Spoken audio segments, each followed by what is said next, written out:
Rhapsody of realities May 5, 2025. നിങ്ങളുടെ സുവിശേഷീകരണത്തെ പൂർത്തീകരിക്കുക.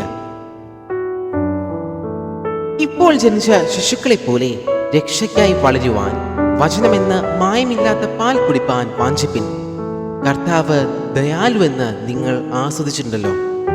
പത്രോസ് എഴുതിയ 1-ാം ലേഖനം 2-ാം അധ്യായം 2 മുതൽ 3 വരെയുള്ള വാക്യങ്ങൾ.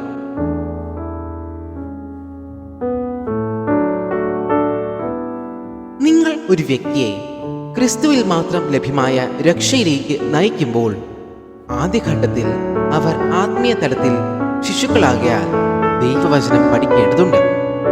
ദൈവവചനം മനുഷ്യാത്മാവിന്റെ ആഹാരമാകുന്നു. ഇത് കൂടാതെ ആത്മീയ വളർച്ച സാധ്യമല്ല. അതിനാൽ പുതുതായി ക്രിസ്തുവിലേക്ക് എത്തുന്നവർക്ക് വചനം പഠിക്കുവാൻ അവസരങ്ങൾ നൽകുകയും അവരെ വചനം പഠിപ്പിക്കുകയും ചെയ്യേണ്ടത് ഏറ്റവും അത്യാവശ്യമാണ്. ഇവിടെയാണ് സഭയിൽ കടന്നു ചെന്ന് ആരാധനയിലും കൂട്ടായ്മയിലും പങ്കെടുക്കുന്നത് പ്രധാന പങ്ക് വഹിക്കുന്നത്. നിങ്ങൾ ആത്മാക്കളെ നേടുമ്പോൾ ഉടനെ തന്നെ അവരെ അവിടുത്തെ സഭയിലേക്ക് നയിക്കുക.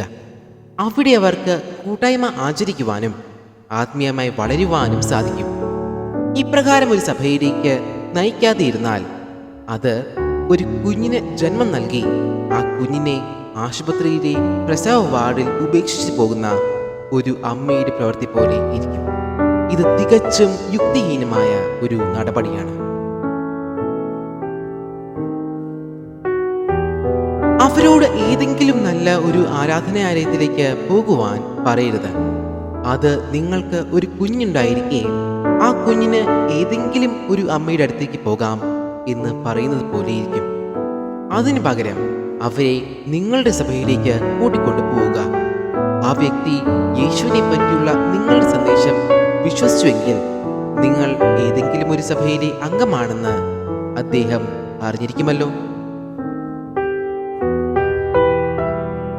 ആ വ്യക്തിയെ നിങ്ങളുടെ സഭയിലേക്ക് കൂട്ടിക്കൊണ്ടു പോകുമ്പോൾ അദ്ദേഹം ആത്മീയമായി വളരുമെന്ന് നിങ്ങൾക്ക് ഉറപ്പായിരിക്കും.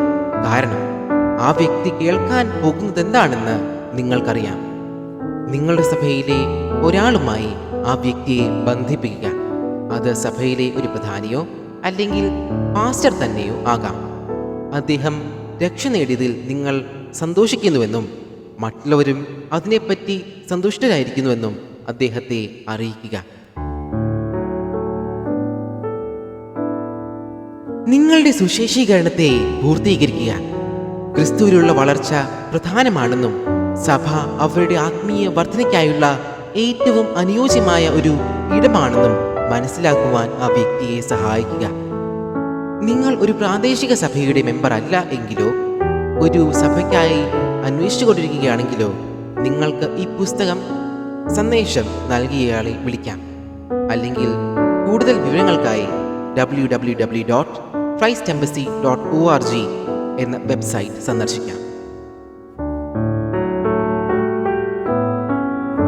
പ്രാർത്ഥിക്കാം, പ്രഖ്യാപിക്കാം. പ്രിയ പിതാവേ, മറ്റുള്ളവരെ ക്രിസ്തുവിലേക്ക് നയിക്കുവാനും അവരുടെ വിശ്വാസയാത്രയിൽ മാർഗം നിർദ്ദേശിക്കുവാനുമുള്ള അനുഗ്രഹത്തിനായി നന്ദി. ഞാൻ ക്രിസ്തുവിലേക്ക് നയിക്കുന്നവർ സത്യത്തിൽ വളരുകയും സ്ഥാപിക്കപ്പെടുകയും ചെയ്യുന്നു എന്ന് ഉറപ്പുവരുത്തിക്കൊണ്ട് ജ്ഞാനത്തോടെയും സ്നേഹത്തോടെയും ഞാൻ സുവിശേഷീകരണം നിർവഹിക്കുന്നു. വളർച്ചയുടെയും സംസർഗത്തിൻ്റെയും നീതിയിലുള്ള പരിശീലനത്തിൻ്റെയും ഇടം എന്ന നിലയിൽ സഭയ്ക്കായി അങ്ങയോട് ഞാൻ നന്ദി പറയുന്നു. യേശുവിൻ്റെ നാമത്തിൽ തന്നെ ആമേൻ. തുടർ പഠനത്തിന് അപ്പോസ്തല പ്രവൃത്തികൾ 2-ാം അധ്യായം 41 മുതൽ 47 വരെയുള്ള വാക്യങ്ങൾ, എഫേസ്യർക്ക് എഴുതിയ ലേഖനം 4-ാം അധ്യായം 11 മുതൽ 12 വരെയുള്ള വാക്യങ്ങൾ, എബ്രായർക്ക് എഴുതിയ ലേഖനം 10-ാം അധ്യായം 25-ാം വാക്യം.